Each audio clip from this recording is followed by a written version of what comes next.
नमस्कार, स्वागत है आप सभी का न्यूज मीडिया मंच पर। यह है मॉनसून से जुड़ा ताजा अपडेट का बुलेटिन। मैं हूं देवेंद्र त्रिपाठी। पिछले 24 घंटों में कहां पर मूसलाधार बारिश रिकॉर्ड की गई, 50 जगहों के नाम हम आपको बताते हैं इस बुलेटिन में। उसके बाद बात करेंगे कि अगले 10 दिनों में किस तरह का मौसम रहने वाला है पूरे भारत में, यानी मॉनसून का परफॉर्मेंस क्या रहेगा, क्योंकि काफी उथल पुथल मचती हुई नजर आ रही बंगाल की खाड़ी और अरब सागर के भागों में, यानी मौसमी सिस्टमों के बनने की संभावनाएं, आशंकाएं दिखाई दे रही हैं। मालदा में 144 मिलीमीटर की मूसलाधार वर्षा रिकॉर्ड की गई। बिहार के फूफसगंज में 140, मायाबंदर में 132, पूर्णिया में 114, जलपाईगुड़ी में 113 और कूच बिहार में 96 मिलीमीटर की मूसलाधार वर्षा रिकॉर्ड की गई है। सबौर में 92, माथेरन में 88, कडप्पा में 86, 83 सिलीगुड़ी में 77, भागलपुर में, मैंगलोर के बाजपेयी में 69 और कलिम्पोंग, मैंगलोर के पनम्बुर और पटना में 63 मिलीमीटर की बारिश रिकॉर्ड की गई है। पेटजोरहाट असम में 58 मिलीमीटर, करीपुर में 55 और 53 मिलीमीटर वर्षा रिकॉर्ड की गई। वलपराई और वेल्लोर में, औरंगाबाद में 51 मिलीमीटर की भारी बारिश हुई है। 45 मिलीमीटर महाराष्ट्र के उत्तरी क्षेत्रों में, मध्य भागों में, जलगांव में रिकॉर्ड की गई। मुजफ्फरपुर बिहार में 44, पटियाला में 42 और सिवनी में 42 मिलीमीटर की व्यापक वर्षा हुई है। थ्रिसूर में भी 42 मिलीमीटर रहा बारिश का आंकड़ा।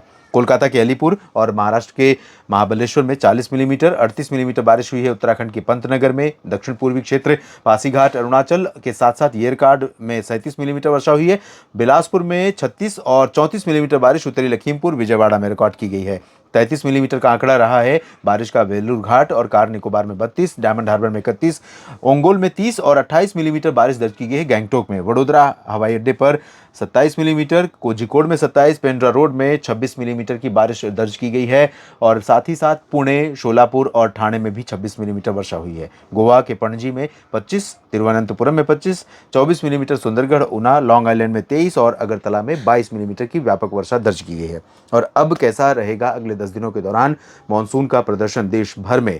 देखिए, मौसमी सिस्टमों का जो यहाँ बनने का अनुमान है या अरब सागर में या तो बंगाल की खाड़ी के क्षेत्रों में, अभी मेट डिपार्टमेंट की माने तो 29 सितंबर के आसपास यहाँ पर उत्तरी अंडमान सागर पर एडजॉइनिंग जो बंगाल की खाड़ी का रीजन है, यहाँ पर एक साइक्लोनिक सर्कुलेशन बन सकता है 29 सितंबर को, यानी मानसून के सीजन के खत्म होने के ठीक एक दिन पहले। और उसके बाद ये सिस्टम अगले 24 घंटों में ही इंटेंसिफाई होकर निम्न दबाव का क्षेत्र बन जाएगा और यहाँ से चूंकि इसकी जर्नी चाहे इमीडिएटली तो ये रिकर्व नहीं करेगा, अगर आगे आकर के ये म्यांमार की तरफ जाता है या बांग्लादेश की तरफ जाता है तो भी इसको लंबा सी ट्रेवल मिलने वाला है। हालांकि कोस्ट के अगर करीब रहेगा तो ज़्यादा एनर्जी नहीं मिलेगी, अगर सेंट्रल पोर्शन में रहेगा तो ज़्यादा एनर्जी मिलेगी। और समुद्र की सतह का तापमान, एटमॉस्फेयर की क्या कंडीशन है, इस पर डिपेंड करेगा कि सिस्टम कितना ज़्यादा प्रभावशाली बनेगा।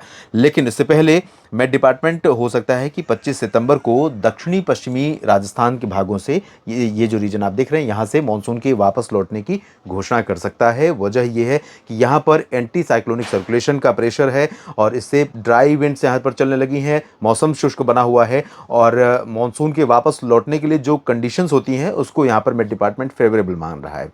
लेकिन लोअर ट्रोपोस्फियर की बात अगर करें, लोअर ट्रोपोस्फियर जो ज़मीन की सतह से शुरू हो जाता है और लगभग ज़मीन से 10 किलोमीटर तक निचला क्षोभमंडल होता है, वायुमंडल का सबसे निचला हिस्सा है ये, सबसे निचली परत 10 किलोमीटर की। और इस 10 किलोमीटर की रीजन में जो हवाएं चलती हैं, नमी आती है, इन्हीं से बादल बनते हैं, इन्हीं से बारिश होती है।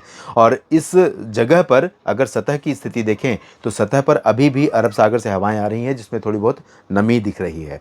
इसलिए यहाँ पर अब बाकी पैरामीटर ज़्यादा स्ट्रांग है जिसमें बारिश नहीं हो रही है, शुष्क मौसम बना हुआ है, टेम्परेचर बढ़ रहा है, थोड़ी सी हवाओं का जोर ज़रूर है उत्तर पश्चिमी दिशा से, लेकिन उतना ज़्यादा नहीं है। देखना होगा क्या डिक्लेरेशन होता है, क्या घोषणा होती है मानसून के वापस लौटने की।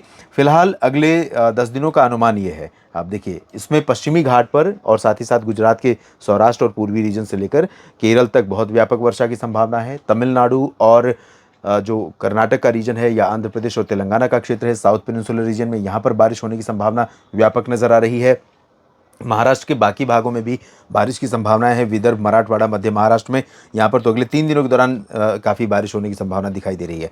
इसके बाद अगले 5 दिनों में भी बारिश बढ़ेगी और 10 दिनों के दौरान बारिश काफ़ी बढ़ेगी।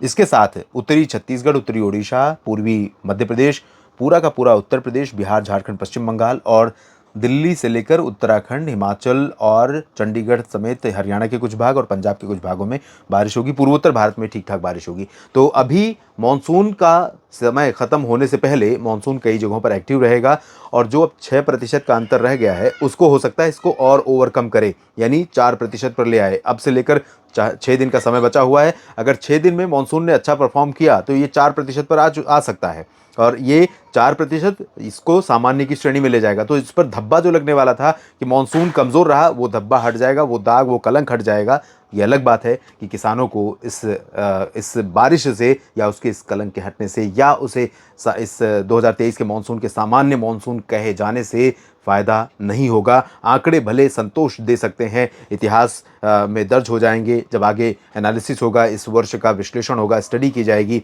तब ये आंकड़े भले ही लगेगा कि बारिश ठीक हुई थी, आंकड़ों को देखकर लगता है, लेकिन दरअसल जो हकीकत है वो आप और हम सभी जानते हैं। तो फिलहाल अगली फसलों के लिए तैयारी करते रहिए। अगर बारिश की गतिविधियां बढ़ती हैं, साइक्लोन बनता है या डिप्रेशन बनता है, उससे क्या नुकसान हो सकता है, इसका आकलन अभी से करना होगा। जहां पर फसलें मैच्योर हो रही हैं, ड्राई वेदर आपको मिल रहा है, खटाखट आप कटाई और मड़ाई का काम तेजी से निपटाने का प्रयास जरूर कीजिए। बने रहिएगा न्यूज़ मीडिया मंच और मौसम तक चैनल के साथ। जानकारियां लगातार आपके साथ मैं शेयर करता रहूंगा। आप सभी का ये वीडियो देखने के लिए बहुत बहुत शुक्रिया। जानकारियां ठीक लगती हैं तो लाइक और शेयर कीजिए और चैनलों को, दोनों चैनल न्यूज़ मीडिया मंच और मौसम तक को अगर आपने अब तक सब्सक्राइब नहीं किया है तो ज़रूर कर लीजिए ताकि आप तक मेरे हर वीडियो पहुंचते रहें। धन्यवाद।